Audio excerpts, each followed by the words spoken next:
Hi, I'm Pete and welcome to Just a Few Acres Farm Small Farm Sunday edition. Well, the weather has been miserable outside. We got the remnants of one hurricane during the week. We've got the remnants of another hurricane coming.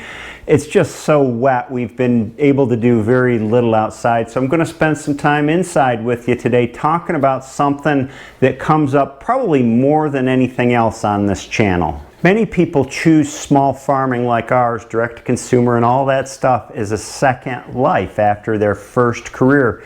And that's the case with me. I went through one of those life transitions, and I want to reveal kind of the deeper side of it, both how it works financially, when I knew it was time to make a leap, how it affected my family, how it affected me, sort of the whole thing. Because when I hear about this from most people, they're saying, well, I'm thinking about it, and you know, there's a lot of fear in making that leap because you're going from something that probably is secure to something that is largely unknown. And through my experience, maybe I can give you a better sense of what you're getting into if you're contemplating the same. Oh, and while I talk, I'll show you some pictures from that period in my life. Me, my farm, and my family. First thing, how do you know it's time? A lot of people waffle back around, say, geez, I'm unhappy in my job. I'm not sure what to do. And I think that the fear of making the leap to something else keeps them in their job. So I would say they're tolerably unhappy. They're unhappy, but not so much that they want to put themselves through the stress of a big change and an uncertain future. I knew when it was time because, in a sense, I was pushed off a cliff. I was so unbearably unhappy that I had no choice. And that made the decision easier in a way. It didn't make it any less stressful, but I really had no choice. And I really don't wish the same for you, but you'll know when you get there. It's kind of like hitting rock bottom, that old AA thing. Yeah. It's like that. And that fear that I'm talking about is usually a financial-based fear. And I had that same fear. Are you prepared? Can you? Uh-oh. The clocks are all going off. Financial preparedness, I think, is the biggest fear in people's mind. Can I weather this transition? Do I have enough money to do it? Will I make enough money after I start farming? And the answer is no. You won't make enough money farming for quite a few years after you start, and you can't plan your farm in your head. You won't know how much your farm's going to make until you actually start growing and selling stuff. You can't plan a farm on paper. Being financially prepared means that you have to have at minimum 5 years of living expenses saved up. That's what it took me. It took 3 years of complete living expenses and then 2 years tapering off them. We were relatively well financially prepared. We had some savings, not a lot. We had some retirement money, which I didn't want to dip into, but had to. We had land to start a farm. Well, I didn't know I was going to farm when I left my job. I had no idea. And we had almost no debt. What do you do if you're not in good financial shape? Well, you don't have any choice, and that's the hard thing in this world. If you're unhappy in your job and you don't have the money to weather a change, you either have to transition into a different job with a paycheck that ensures your family and your well-being, or you have to find a way to do what you love part-time and gradually move into it by sort of gradually,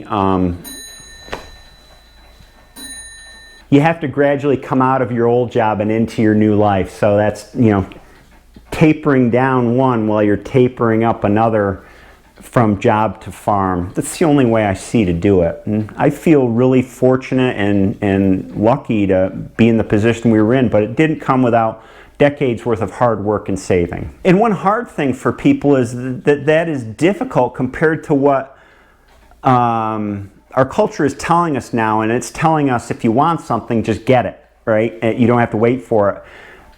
With something meaningful like the change I'm talking about, I had to wait for it. I mean, I was unhappy in my job in a building fashion for the better part of, I would say, 5 to 8 years, stacking away money and saving.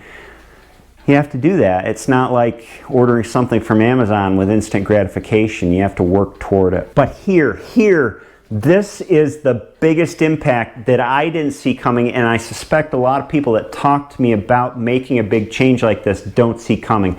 And that's the personal impact, and it was devastating. When I left my job, my life lost all of its structure. I was used to getting up and going to work 5 days a week, 6 days a week. I had to rebuild my life from square one.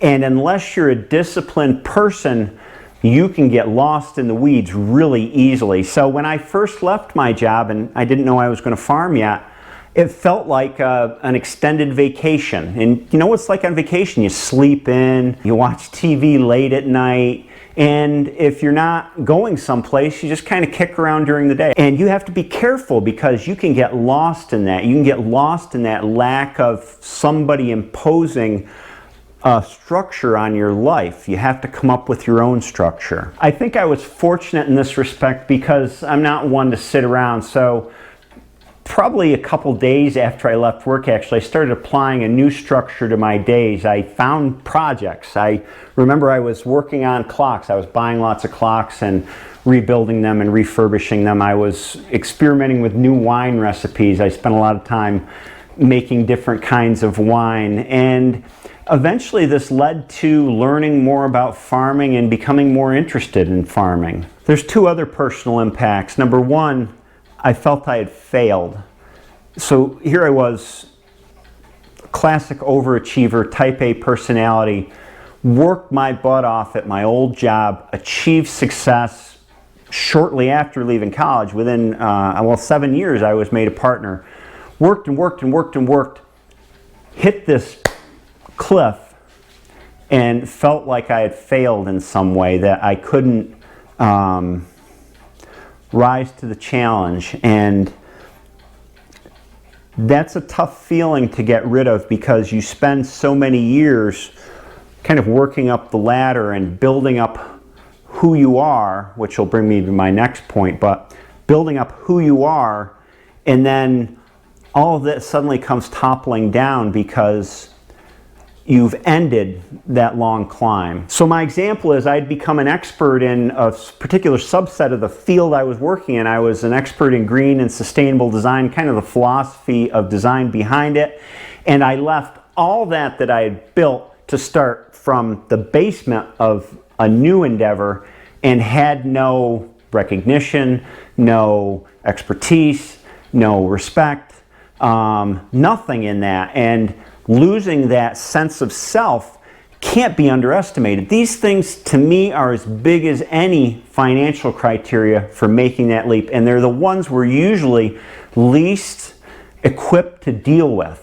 All of this, changing everything, changing job, changing the way the life is structured, changing how you see what you've accomplished, winds up being a loss of who you are, of having to rebuild who you are, in a sense. Not the core of who you are, but everything that society measures what you are and who you are and what your worth is, and your internal recognition of your own value to your family, to society, to the place you live in.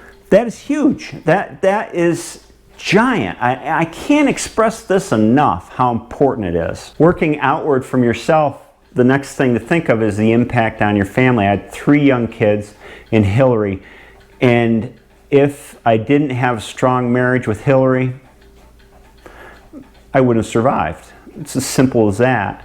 And as it was, Hillary was freaking out. I mean, she's pretty good at holding that stuff in, but as she told me later, it's like I went wandering in the woods. I was gone, and left her to hold down the fort with 3 small kids, and I was the one bringing in the money because she had left her nursing job to take care of the kids a few years before this all happened, and I was supposed to be Mr. Dependable, and she didn't know if I'd ever come out of the woods. So you got to have a solid spouse that's with you in this, or at least willing to see you through the tough times.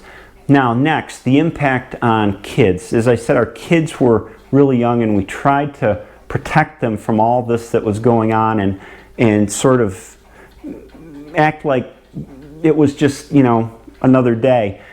Kids can sense this kind of thing, and our kids could, and especially for our oldest daughter, she carries lasting baggage from it. So, it's one of those things where I'll always carry a certain amount of guilt because I put my kids through something that I wouldn't want to put them through unless I had no choice. And there were other implications on our family too. Our standard of living took a nosedive. We slashed our living expenses by 2/3, and that meant everything that was extraneous or considered a luxury went right out the window. And that's a tough adaptation for, especially I think, kids to make who are used to having certain things, and mom and dad have to say, can't afford that anymore. What I'm getting at here is that this is a much more complicated thing than people think who are contemplating it. And I'm trying to give you a heads up for what to expect if you're in the same boat I was. It's not like you leave your job on a Friday and you start your farm on Monday. All told, I was in this place, in this transition for almost a decade, probably 5 years or 5 to 7 years before I left my job. And then at least another 3 years after I left my job, I was going through the financial side. I was going through all of that personal stuff, dealing with the fallout and the repercussions with my family. This is something that would test anybody's endurance. I had to build a new me. The core was still there, but all those things that I had accomplished in architecture became not so meaningful anymore. In fact, I actually actively turned away from a lot I'd learned as an architect to start all over again. And that takes time. It takes time for you to build up your self-confidence again, to build up a sense that, yes, I can do this in this new thing that I'm doing. And I aged 15 years in 3 years during that time. It was incredibly traumatic. All of that personal stuff was much more worrisome than any of the financial stuff. And it took a long time to be happy again after making the decision to permanently leave my job to go into farming, because there were all these secondary issues floating around about self-image, self-worth, being a provider, that take a while to confirm when you started a new endeavor, to become what I would say respected again and known to be dependable after sort of shedding all that responsibility that I'd had before. Unless you think that you're going to wake up one day and say, I'm over that. You never get over it. I still have dreams multiple times a week about my old job, and most of them are related to failing in some fashion, or the firm moving beyond me and me not knowing what my place was. That's still my inner self telling me that the path diverged and maybe I should still be on the old path. That's not an easy thing to deal with. And the last thing I want to cover is some people will brush this under the rug and say, oh, you're going through a midlife crisis. I was in my early to mid 40s, so that's the time for a midlife crisis, right? This differs substantially from a midlife crisis. A midlife crisis is worrying that you missed something from your youth and trying to bring it back into your life, right? Like buying a fast car, or getting a girlfriend or a boyfriend. Well, it wasn't that. This was more like a, whoops, I took the wrong turn 15 years ago, and I need to correct, because the longer I go, the worse it's going to get. That's much more serious than a midlife crisis. My message here is this is not a transition that should be taken lightly, and there are a lot more dimensions to it than you would normally think. I meet a lot of people that are thinking about doing this. I meet a lot fewer people that have actually done it and survived and are thriving. And my goal with this whole thing is to let you know the depth of what you're considering, if you're considering this.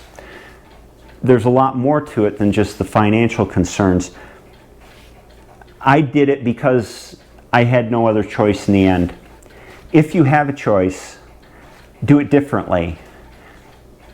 If you're not prepared financially and you're not at the edge of the cliff like I was, feeling like you had no other choice, save, prepare, plan, and do it that way. It's a much easier road. Gosh, if you're 5 years from retirement, retire and do it.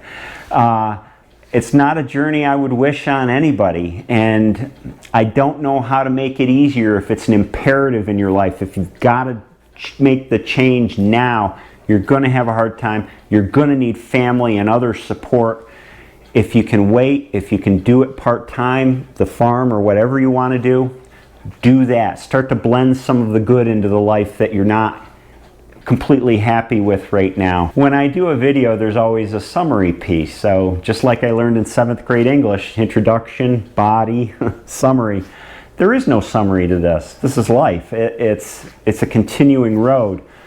I hope I've given you some signposts or some idea of the map, what may be ahead. And that's really all I can do. That's all I can do to help, and I wish you all the best of luck. The world needs more happiness, and sometimes we have to go through a whole lot of hurt to get there. That's it. That's what I had to say. And I hope you enjoy the rest of your Sunday. Cheer up. This is not meant to be a depressing video. It's just life. So thanks for joining me, and I'll see you next time.